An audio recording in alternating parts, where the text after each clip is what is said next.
Hey, what's up, everybody?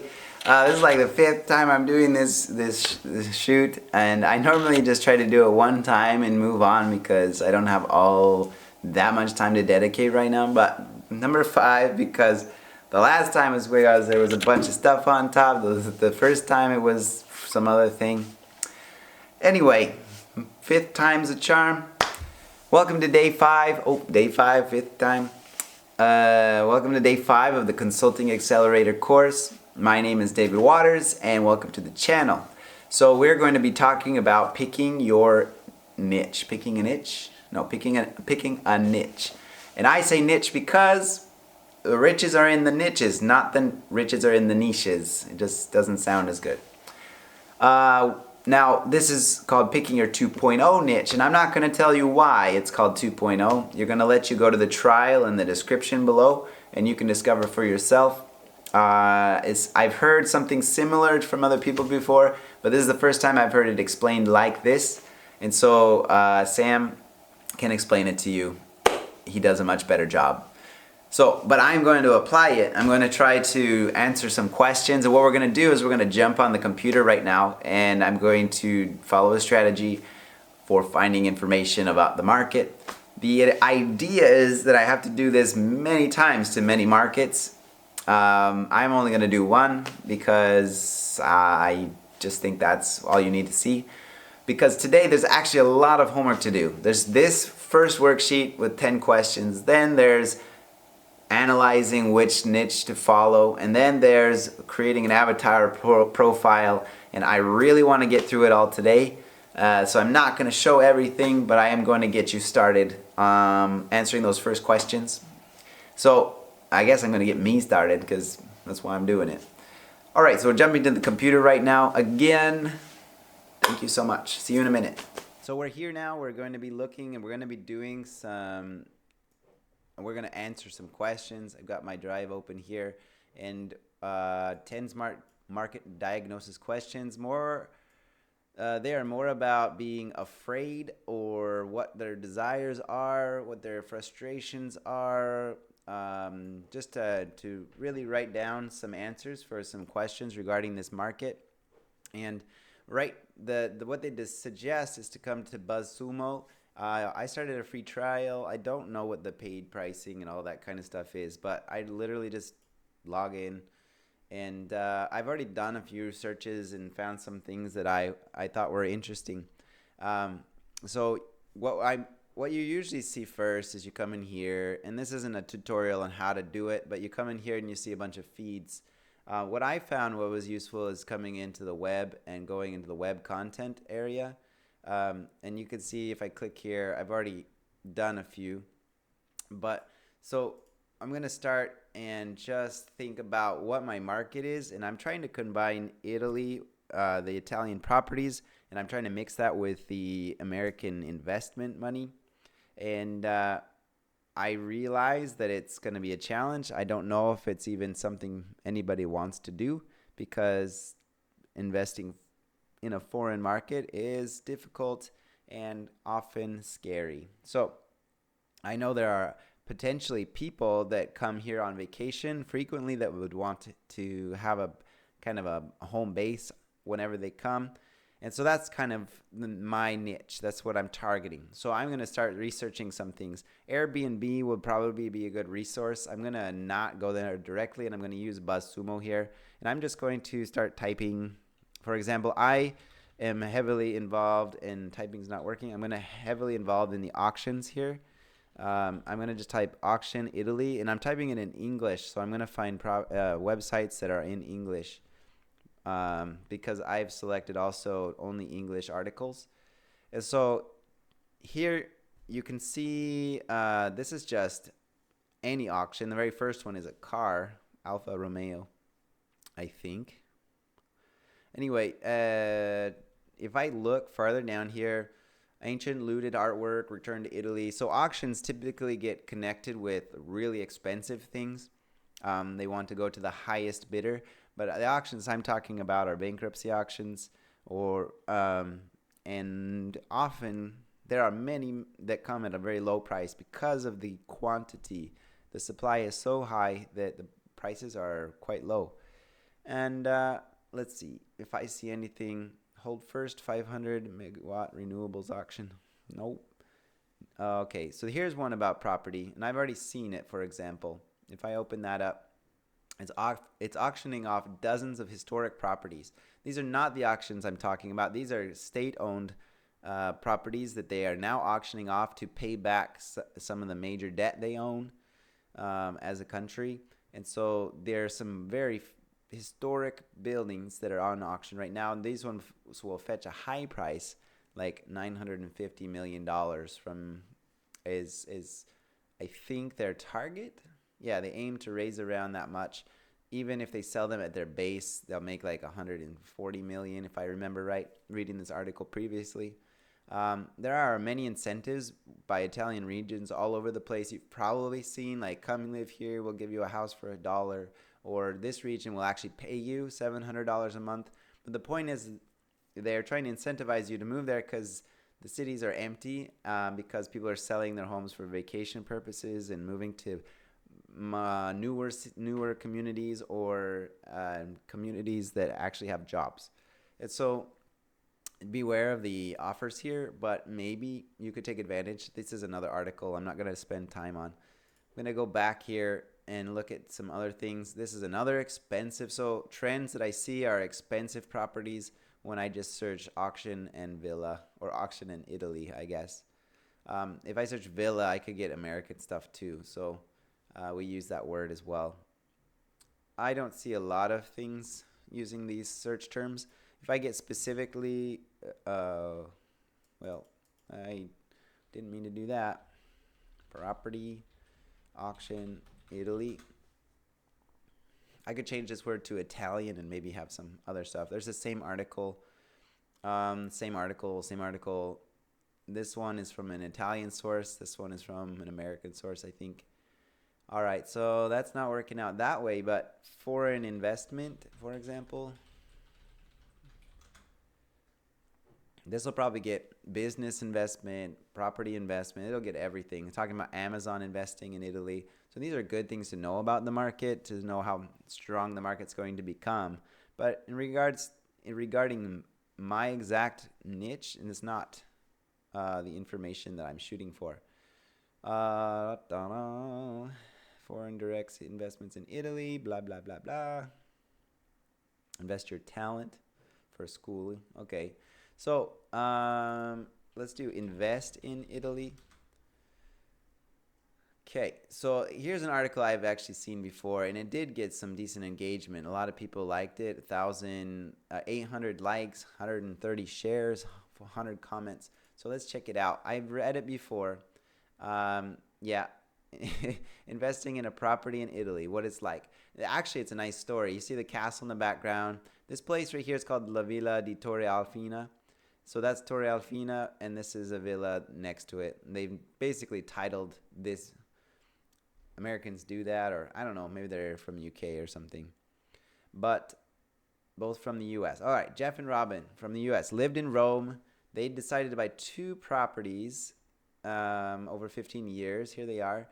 And now they're retired and they live at the villa part of the year and rent it as a vacation property. So this right here is the people that fit in my market. Okay, they're doing it themselves. Why did you decide to buy a house in Italy, and why did you choose? So it talks about, they answer, oh, this is nice. They answer specific questions. It's a good article. It's a beautiful villa. So let's scroll through really quickly. Oh, nice. Scroll through really quickly and just see some things. Okay, let's go back and actually try to learn something from them. I like this question here. I'm going to come back to it. Why did you decide to buy a house in Italy? Why did you choose Northern Lazio specifically? We wanted something close enough to Rome to get away on weekends in an area that offered the best of southern Tuscany and Umbria. So this is, if anyone's read Under the Tuscan Sun, it's a romantic book about Tuscany, and that's why everyone wants to be in Tuscany. But I'll be honest, Italy is beautiful in general, and you can go anywhere. You don't have to be in Tuscany, but it is an attractive place. But you might actually like Calabria or Sicily, or I don't know, even Puglia is beautiful if you like the beaches. It's a little bit more desert landscape, but people like Arizona. And how did you get started? So not all that interested about that. The old adage, a house will speak to you. So they basically fell in love with this villa as they were browsing around. The main difficulties. This is what we want to know. We want to answer what is hard about your life. What are your frustrations? Okay, so I'm going to interrupt this screen share right now just to explain something real quick. When we're supposed to be picking this niche based on three things, and pay attention when you go through the trial. He shows this three circles, a Venn diagram, and he talks about skills, he talks about industries, and he talks about the market. And the most important thing is the market, and that's why we're doing this. We want to see the market that exists already and find out what their desires and what their struggles, what their fears are, and understand who they are, so that and what choices they want to make in the future. And so that I'm gonna back to it here in a second, but I thought it was important you understand this triad of information is really what's pushing us to ask these questions, okay? Because the most important thing is the market. All right, back to it. The search process was an enjoyable experience in and of itself. The only annoyance we can think of was the time wasted by property agents. Okay, the problem is property agents who did not respect our basic parameters. I've heard this before as well, so this is actually probably a very strong problem, is that when you contact a property agent, they don't even ask you what you want. They just throw you some properties and expect you to buy one of them.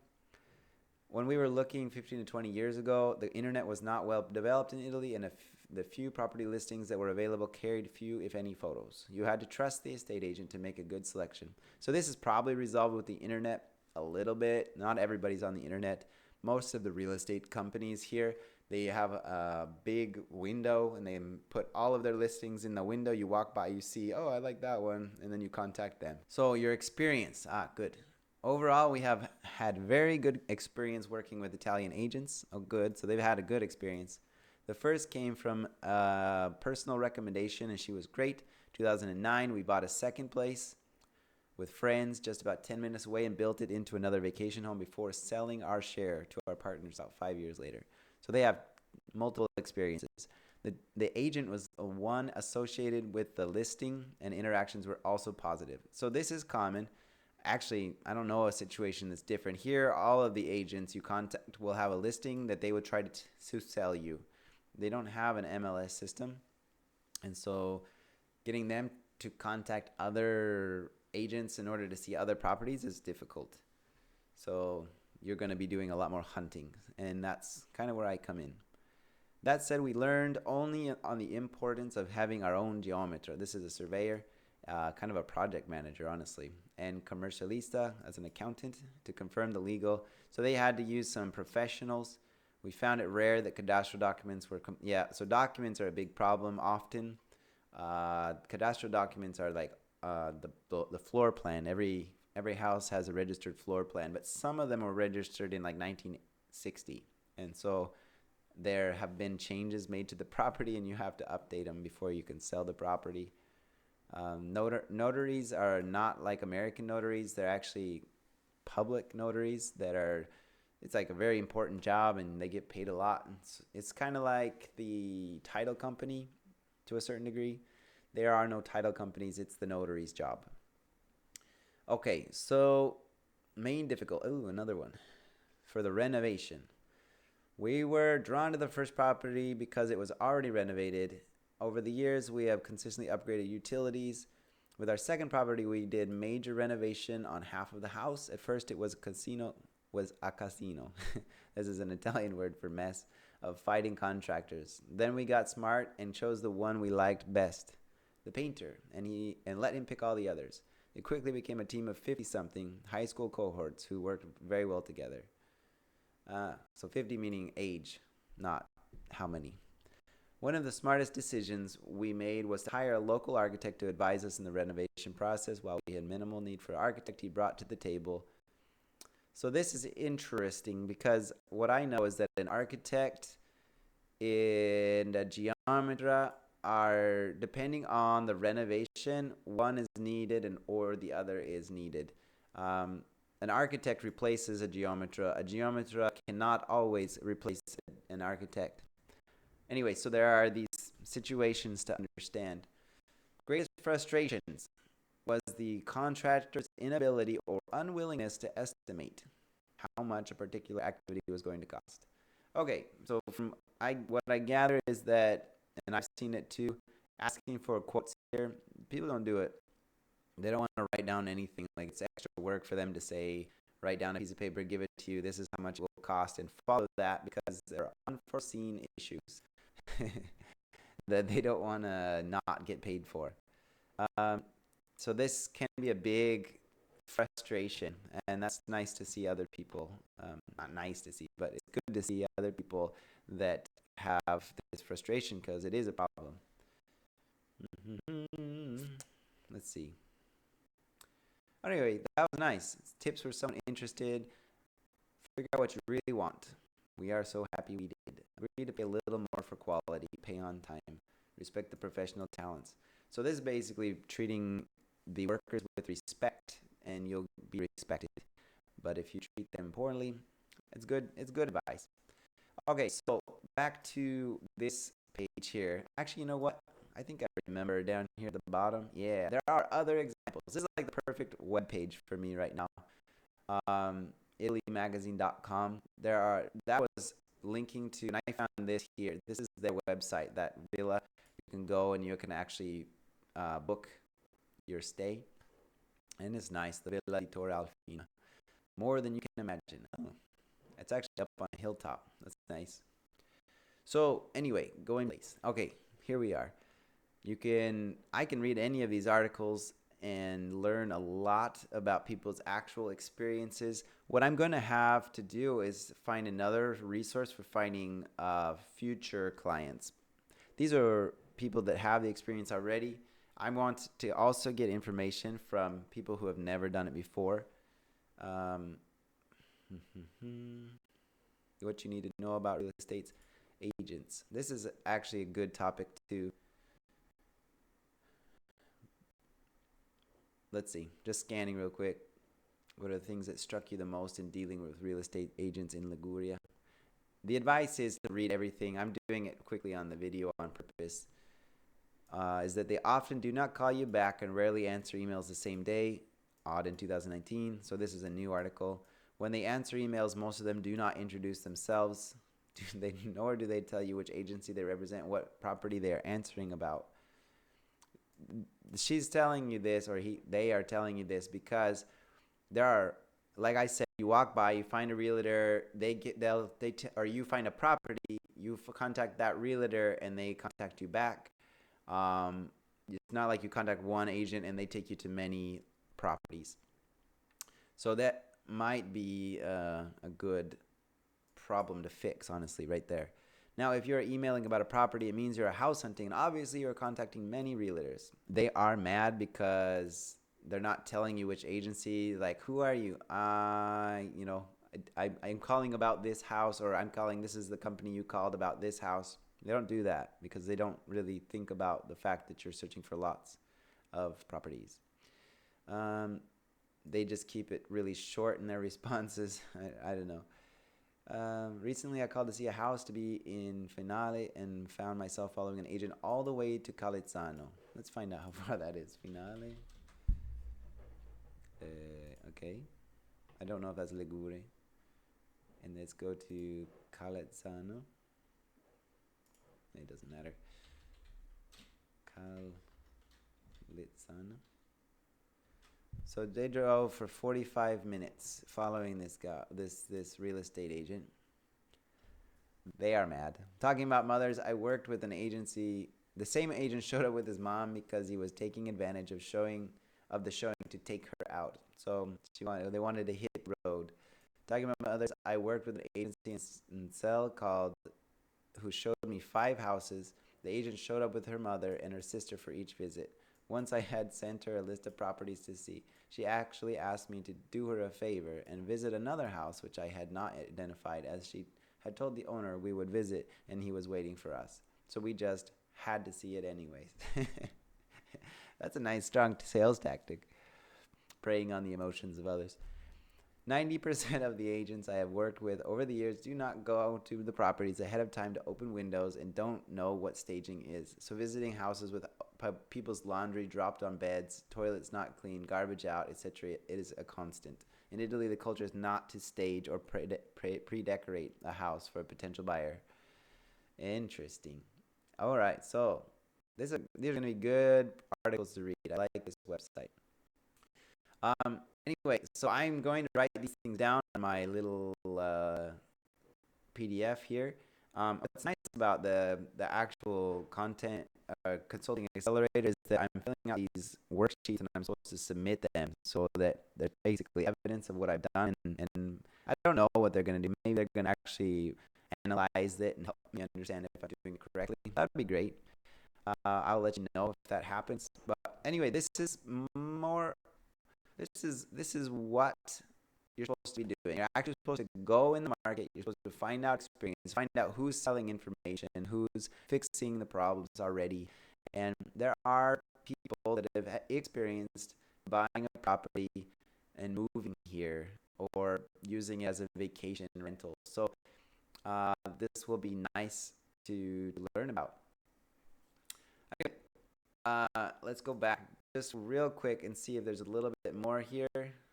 He's investing in Italy. Albania, the reason Albania invests in Albania. My wife's Albanian. Maybe that's true. So I guess that's it for these search terms. This one had a decent amount of engagement from Facebook. Maybe I could connect with these guys and see if they can also share my story. My story is going to be different than all these other people, so maybe that'll be nice for another perspective to pop up on their website. And anyway, so we can always go through, discover what's trending. This is nice. I like this website. Thanks, Sam, for letting me know about it. This has been a fun exercise. I didn't do it perfectly, probably, but that's okay. We're just starting. This is the idea, though. We definitely want to get started doing surveys on the market and understanding what people's real frustrations are, because my ideas are not always the best ideas. I will admit it. All right, you just saw that I was answering some questions from this lesson today using the screen share. You saw that I was on BuzzSumo. You saw that I was searching some keywords, trying to really discover what types of keywords the niche that I'm targeting would use, and finding some information that has gone viral, hopefully.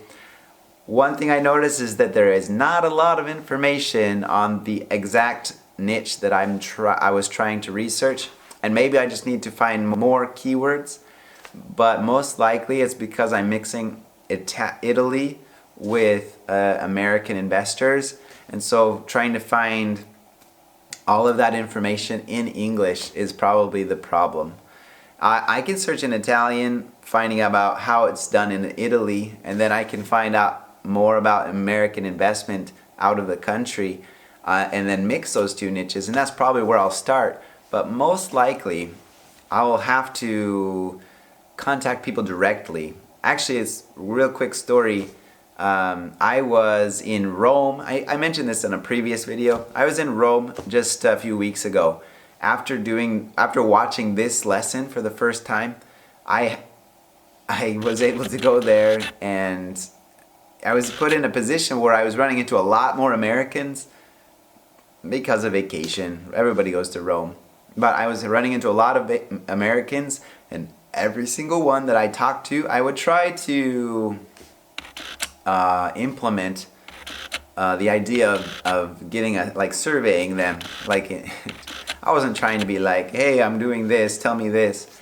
But just in our conversation, I was asking some questions regarding why they were there, where they were staying, for example, how often they come. And when I was sharing my message with them, they really were, it was resonating really strongly with a lot of people. And so that was a really good experience for me, because I don't do that so often. Being in Italy, the only real way to contact Americans in masses is through the internet. and sometimes it's not that easy. But anyway, this was really good. Maybe I'll go back to Rome, or I'm near Milan. There's a lot of Americans that come here too. So maybe I'll just walk the streets and look for some Americans and attack them. But the whole point is that trying to find real information from real people goes a lot further than trying to invent it in my own mind. So that's it for today. I am David Waters. You can see me on thedavo.com, selfretire.com. If you're ever interested in Italy, go ahead and write me a message and I'll tell you what I know freely. If there's a way that I can help you understand real estate in Italy, feel free to contact me. I'm learning a lot more and definitely happy to share with what I know. If you have any questions, please subscribe, hit the notification bell, like the video, because you know what liking the video does? It lets YouTube know that this information is important. I'm going to be doing this channel is more or less organic. I've shared the video with like 5 people, my family, just so they know what I'm doing. But other than that, it's completely organic. I'm going to be doing a video that compares how the channel has grown organically. And I've taken some screenshots already for like day 8. And then I'm going to do some on day 15 and some on anyway, you'll see when I get to day 30, I'll make that video. Real quick, I want to say thank you to a friend of mine who was thinking of me when he discovered this book the other day, Think and Grow Rich. I've actually read at least 75% of this book in digital format, but I don't know if I read it all for sure. Anyway, I'm excited to read it again. He said he went through this and he thought of me immediately, so I guess that makes me feel good. It does make me feel good because this is one of my favorite books. Anyway, big shout out to you. Thank you so much. And also, did you notice I got a haircut? Yeah, I got a haircut. My hair was getting a little bit unmanageable, and I asked for this hairstyle, and he gave me this hairstyle. Maybe I could just mix it up a little bit and it'll look the same. But anyway, sometimes you go and you get what you pay for, because it only costs 10 euros. I'm pretty cheap. Anyway, pretty exciting. Thank you again so much. And that's all we've got for today. Catch you next time.